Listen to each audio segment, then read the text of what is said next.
किसी भी एग्जाम के अंदर उस संख्या के नाम से उसको बुलाया जाता है। मैं आपके सामने एक एग्जांपल लेता हूं।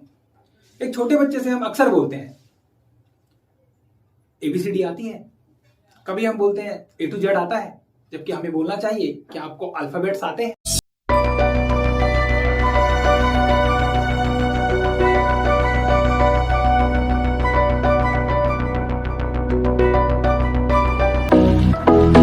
आप सभी को मेरा नमस्ते।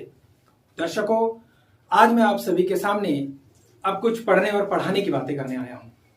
दर्शकों, आज तक हम सभी जितनी भी हमने एक दो वीडियोस डाली हैं, मोटिवेशनल वीडियोस डाली हैं, मगर अब हम मोटिवेशनल वो सिलसिला हम आगे चलाते रहेंगे, मगर जो मेन हमारा टॉपिक, जिस टॉपिक के लिए हमने वीडियोस बनाना शुरू किया है, उस पर हम खासा ध्यान देने की कोशिश करेंगे। अब हम पढ़ने और पढ़ाने की बातें करेंगे।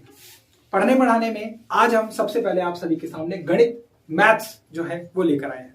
मैथमेटिक्स में बेसिक मैं आपको आज पढ़ाने जा रहा हूं। बेसिक में पढ़ने से के लिए जानने से पहले मैं आपको बता दूं कि आज हम सभी संख्याओं के नामों के बारे में, जितने भी नंबर्स हैं 1 2 3 जितना भी है, इन सबके नाम के बारे में जानेंगे। नाम क्यों जरूरी है? बहुत इंपॉर्टेंट है नाम, क्योंकि जब भी कोई एग्जाम आता है, कोई भी एग्जाम आएगा, किसी भी एग्जाम के अंदर उस संख्या के नाम से उसको बुलाया जाता है। मैं आपके सामने एक एग्जांपल लेता हूं। एक छोटे बच्चे से हम अक्सर बोलते हैं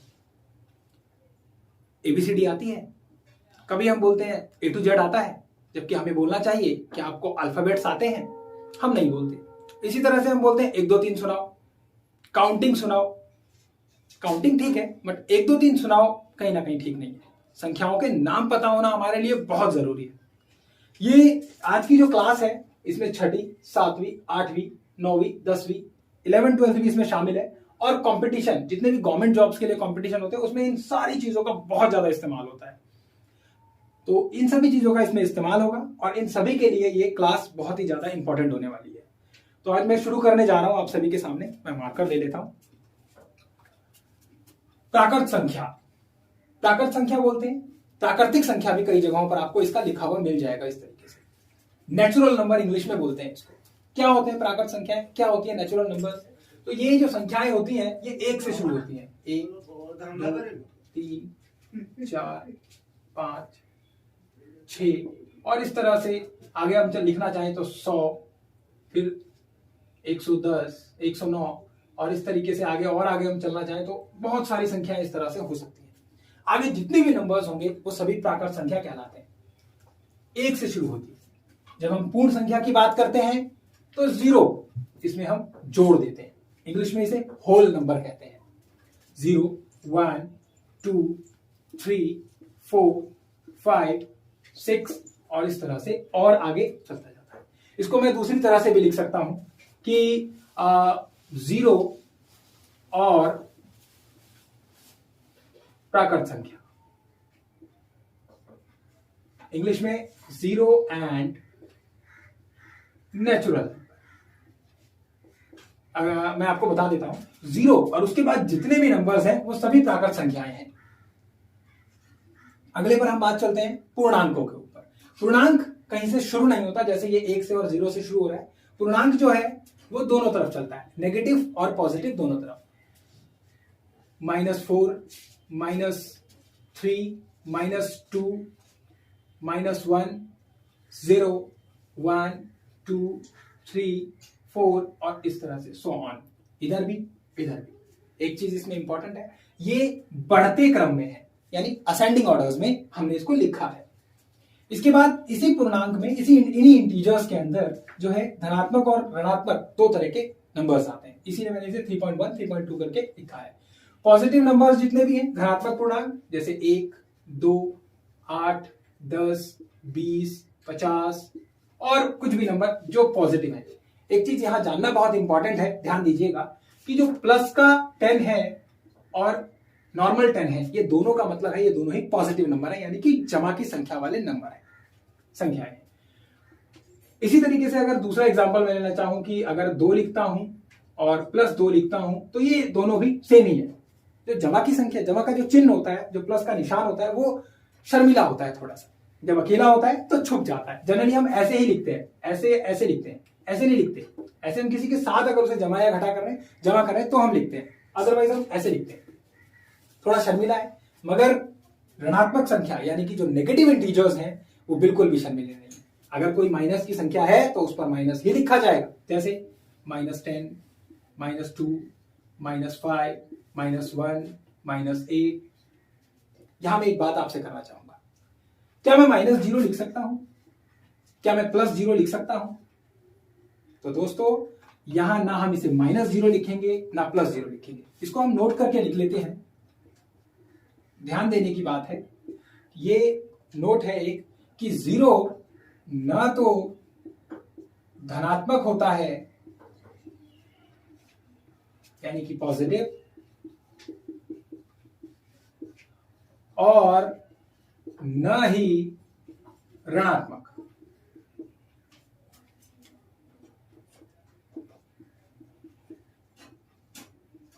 यानी नेगेटिव। इसका एग्जांपल हम ले सकते हैं। मान लीजिए आपके पास 2 रुपए है, मैंने आपसे -2 रुपए और मैंने आपसे ले लिए, मैंने आपसे, आपके पास अब 0 रुपए हैं। मैंने आपके पास 10 रुपए हैं, मैंने आपको 2 और दे दिया, आपके पास 12 रुपए हो गए। मगर अब दोनों ही कंडीशन के अंदर आप देखिए, मैंने जब 2 में से 2 लिए थे तो आपके पास 0 हो गए थे, आपके पास 10 थे, मैंने 2 दिए थे तो आपके पास 12 हो गए थे। मगर अगर मैं आपके इस 2 में से 0 घटा दूं तो आपके पास 2 ही बचेगा, और अगर इस 10 में मैं 0 जोड़ दूं तो भी आपके पास 10 ही बचेगा। 0 घटाने से भी कोई फर्क नहीं पड़ने वाला और 0 जमा करने से भी कोई फर्क नहीं पड़ने वाला। इसीलिए जो 0 है वो ना तो धनात्मक है और ना ही ऋणात्मक। इस बात पर आप ध्यान दीजिएगा। इसके बाद जो अगली संख्या का नाम आता है उसे हम परिमेय संख्या बोलते हैं। परिमेय संख्या, रैशनल नंबर्स। रैशनल नंबर जो है इसे हम p/q के रूप में लिखते हैं, यानी कि p/q के रूप में, जैसे 3/2, 5/7, 6/3, इस तरह से। एक चीज ध्यान दीजिएगा, ये ऊपर की जितने भी नंबर्स हैं, ये सभी रैशनल नंबर्स हैं, परिमेय संख्या। आप सोचेंगे कैसे, तो मैं बता दूं कि मान लीजिए -3, मैं पहली एक संख्या ऐसे ले लेता हूं, इसके नीचे मैं 1 लगा सकता हूं। ऊपर वाली संख्या को हम अंश बोलते हैं, नीचे वाली को हर बोलते हैं हिंदी में, और इंग्लिश में ऊपर वाले को हम बोलते हैं न्यूमिनेटर और नीचे वाले को बोलते हैं डिनोमिनेटर। तो p/q में हम इसे लिख सकते हैं बहुत आसानी से। इसी तरीके से अगर 5 लिखा है तो इसके नीचे भी मैं 1 लगा सकता हूं, ऊपर नहीं लगा सकता, ध्यान दीजिएगा। तो मैं अगर इसको सिंपल लिखना चाहूं तो मैं लिख सकता हूं कि p/q के रूप में मैं लिख सकता हूं। एक बात यहां ध्यान देने की है कि q जो है वो बराबर नहीं होता 0। q is not equal to 0। ये इक्वल टू होता है, और अगर हम इसको काट दें तो ये नॉट इक्वल टू कहलाता है, बराबर नहीं। बराबर है, ये बराबर है, और ये बराबर नहीं है। तो ये चिन्ह, थोड़ा सा साइंस का भी ध्यान रखना होता है हमको। और p और q, p एंड q, ये दोनों ही क्या हैं? इंटीजर्स हैं। इंटीजर्स p और q दोनों ही क्या हैं? पूर्णांक हैं। इस चीज को आप समझ लीजिएगा थोड़ा सा। एक और चीज यहां पर आपको ध्यान देनी है, जैसे पूर्णांकों की अगर मैं बात करूं तो पूर्णांक के अंदर मैंने बताया था माइनस की संख्याएं। अगर मैं यहां लिखना चाहूं, जैसे अभी नेगेटिव नंबर्स है तो मैं इसको, अगर जैसे ऊपर का लिखा है वैसे इसको भी लिखेंगे कि ऋणात्मक संख्याएं और पूर्ण संख्या, ये दोनों मिलकर जो है हमारा इंटीजर्स बनता है। इंग्लिश में नेगेटिव एंड होल नंबर्स, इन दोनों को मिलाकर बनता है। और भी तरीके से लिख सकते हैं कि ऋणात्मक 0 और प्राकृत संख्या, नेगेटिव 0 एंड नेचुरल नंबर, ऐसे भी हम इसको लिख सकते हैं। नेक्स्ट, अपरिमेय संख्या, इसे हम रैशनल नंबर कहते हैं। क्या है? सॉरी, इररेशनल नंबर कहते हैं। ये रैशनल नंबर है, ये इररेशनल है। इररेशनल इसका बिल्कुल अपोजिट है, कि जिसे हम p/q के रूप में नहीं लिख सकते।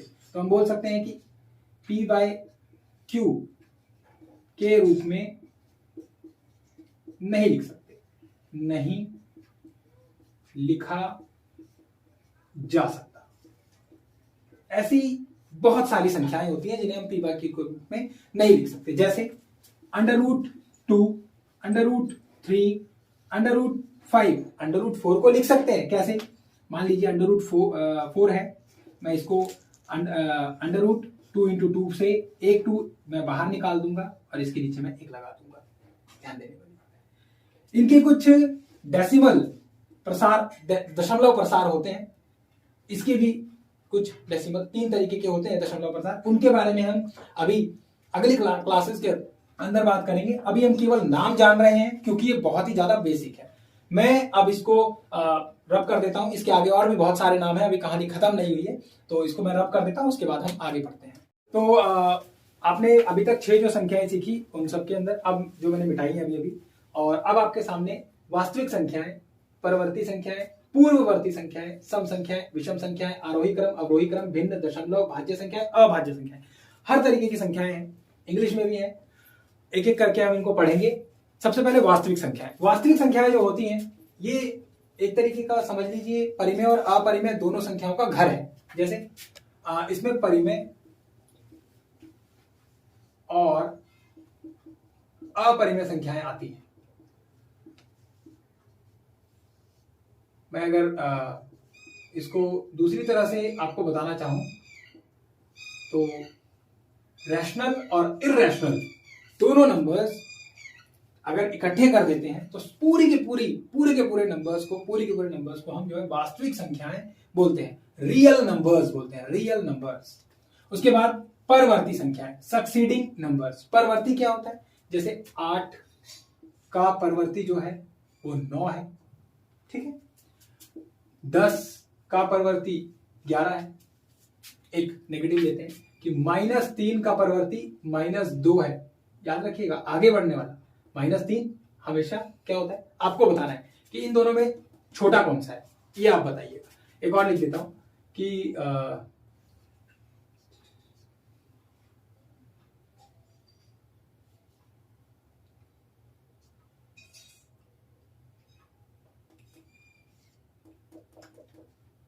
ये आपको बताना है इन दोनों में छोटा कौन सा है, इन दोनों में छोटा कौन सा है। उसके बाद पूर्ववर्ती मतलब पहले आने वाली संख्या। जैसे 8 की जो पूर्ववर्ती है वो 7 है। 10 की पूर्ववर्ती 9 है। इसी तरह से -3 की पूर्ववर्ती -4 है और -1 की पूर्ववर्ती -2 है। आप ये भी मुझे बताएंगे इनमें भी कौन सा बड़ा है, इनमें कौन सा छोटा है। आगे हम सीखेंगे, मगर मैं कमेंट बॉक्स में आप चाहता हूं कि आप इनके बारे में थोड़ा सा बताएं। सम संख्याएं, सम, केजरीवाल जी ने यही सिस्टम स्टार्ट किया था जब गाड़ियां उन्होंने स्टार्ट की थी, ऑड इवन सिस्टम। सम संख्याएं, सम, सम 2 अक्षरों से मिलकर बना है, इसीलिए ये वो संख्याएं हैं जो 2 से भाग हो जाती है। जैसे 2, 4, 6, 8, 0। इकाई स्थान पर वंस जो पोजीशन होती है किसी भी डिजिट की, वंस जो पोजीशन है वहां पर अगर ये डिजिट्स आपको मिल जाए तो वो 2 से भाग हो जाती है, और 2 से भाग हो जाती है, 2 से डिवाइड हो जाती है, इसलिए वो सम संख्याएं कहलाती है। ये आपको ध्यान देना है। तो इसको आप बोल सकते हैं कि वंस डिजिट अगर आपकी ये है तो ये सभी सम संख्याएं हैं, कितनी भी हो। इकाई स्थान, मैं इसका एग्जांपल आप सभी के सामने लिख देता हूं कि देखिए आपके पास 74, इसका 4 है तो ये एक सम संख्या है। 1, 2, 3, 6, इधर 6 है तो ये भी एक सम संख्या है। इधर अगर 0 होता तो ये सम संख्या होता, 2 होता, 8 होता तो भी ये सम संख्या होता। अब हम बात करते हैं विषम संख्या की। इसी का बिल्कुल उल्टा है। 1, 3, 5, 7, 9। अगर ये वंस में आपको मिल जाते हैं, वंस डिजिट पर, तो आप बोल सकते हैं कि ये विषम संख्याएं हैं इकाई स्थान पर।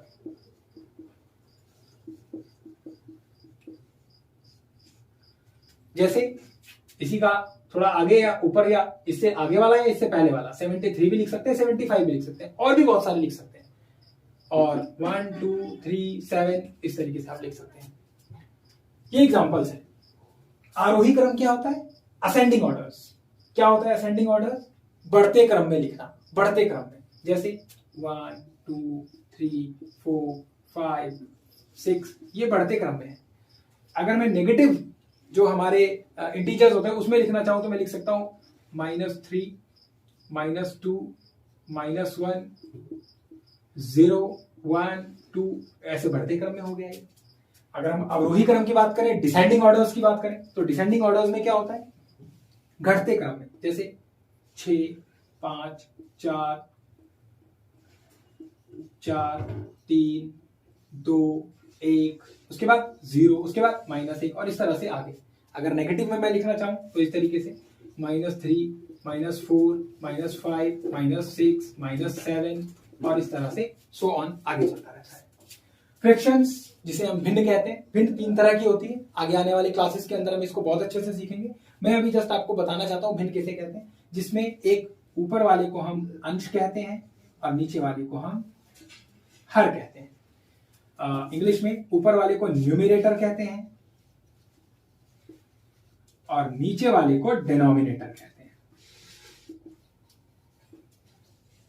ठीक है, जैसे 4/5 7/8 और भी एक तरीका होता है इसको लिखने का, 3 4 2 ऐसे करके, ऐसे कुछ एक भिन्न लिखी होती है ये। इसको पढ़ते कैसे हैं, 3 इंटीजर 4/2, 3 पूर्णांक 4/2 या 3 सही 4/2 ऐसे भी पढ़ते हैं इसको। दशमलव डेसिमल, फ्रैक्शंस को जब हम डिवाइड करते हैं और वो पूरी तरह से ना कटे तो हम डेसिमल का सहारा लेते हैं, ये भी पढ़ाया जाएगा आपको। अभी फिलहाल मैं लिख देता हूं, जैसे 1.2 ये एक डेसिमल है, 3.02 ये भी एक डेसिमल है, 4.73 ये एक डेसिमल है। इसके बाद में आपको डेसिमल से जुड़ा हुआ एक सवाल मैं दे देता हूं आपको, जो आपको जिसका मुझे आंसर देना है। तो एक सवाल है मेरे पास कि 3.230 को ऐड करना है 3.2। हाँ, इन दोनों को ऐड करके आपको मुझे इसका आंसर देना है। क्या आंसर आएगा आप मुझे कमेंट बॉक्स में लिखकर बताइएगा। उसके बाद बात करते हैं दशमलव, दशमलव मैंने आपको बता दिया। इसके बाद बात करते हैं भाज्य और अभाज्य संख्याओं की, डिविजिबल और इनडिविजिबल नंबर्स की। नॉन डिविजिबल भी बोलते हैं, इनडिविजिबल भी बोलते हैं। भाज्य संख्याएं जो भाग हो जाए, किससे भाग हो, तो सबसे पहले किस से भाग हो, 1 से भाग हो, 1 से तो सभी संख्याएं भाग होती हैं। स्वयं से भाग हो, सेल्फ, अपने आप से भाग होनी बहुत जरूरी है, और अपने आप से भी सभी संख्याएं भाग होती हैं। और बीच में एक और अपने बीच में किसी अन्य संख्या से भाग हो, बीच में किसी अन्य संख्या से भी वो भाग होनी चाहिए, संख्या से भाग हो। कैसे, इसके एग्जांपल्स मैं आपको बता देता हूं।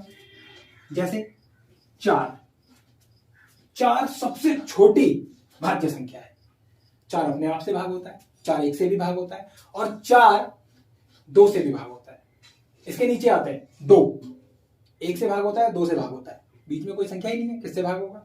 3 1 से भाग होता है, 3 से भाग होता है, 2 से भाग नहीं होता, तो वो क्या है, वो अभाज्य संख्या में हम काउंट करेंगे उसको।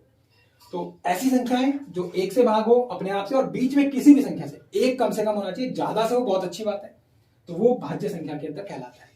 अब देख लीजिए, यहां पर मैं लिख देता हूं 2, मैं थोड़ा नीचे करके इसको लिख देता हूं 2, उसके बाद 3, उसके बाद 5, उसके बाद 6 यहां आएगा। ये भाज्य संख्या है क्योंकि ये 1 से और 6 से तो भाग हो ही रहा है, 2 और 3 से भी भाग हो रहा है। उसके बाद 7 यहां, 8 यहां, 9 भी यहां, 9 क्यों, 1 से 9 से और 3 से भी भाग हो रहा है।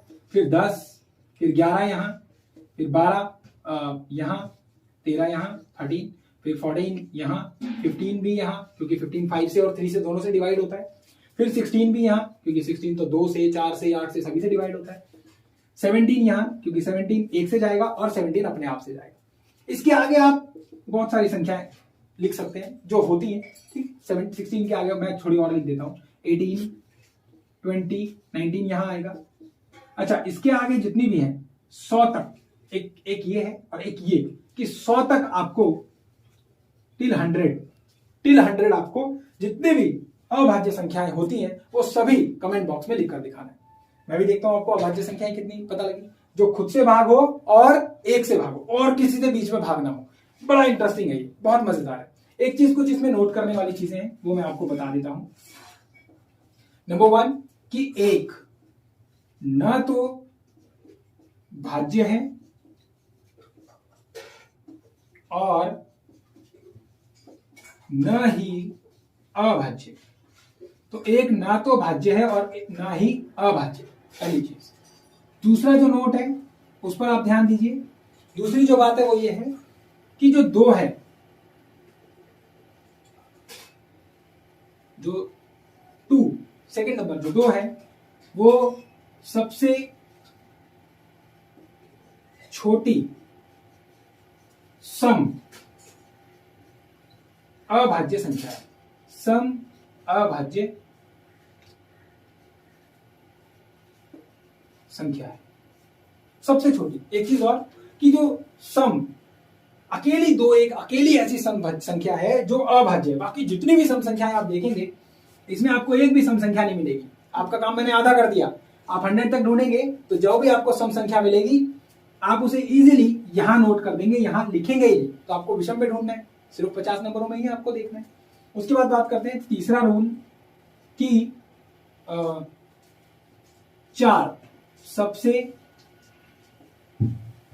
छोटी भाज्य संख्या है।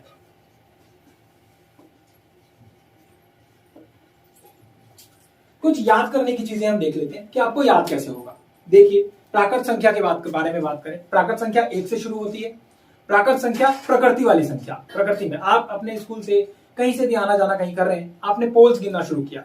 आपने पोल शुरू किया 1 2 3 4 5 इस तरह से। आपका फ्रेंड भी आपके पीछे चल रहा है, उसने शुरू किया 0 से। उसने पहले पोल पे 0 लिखा।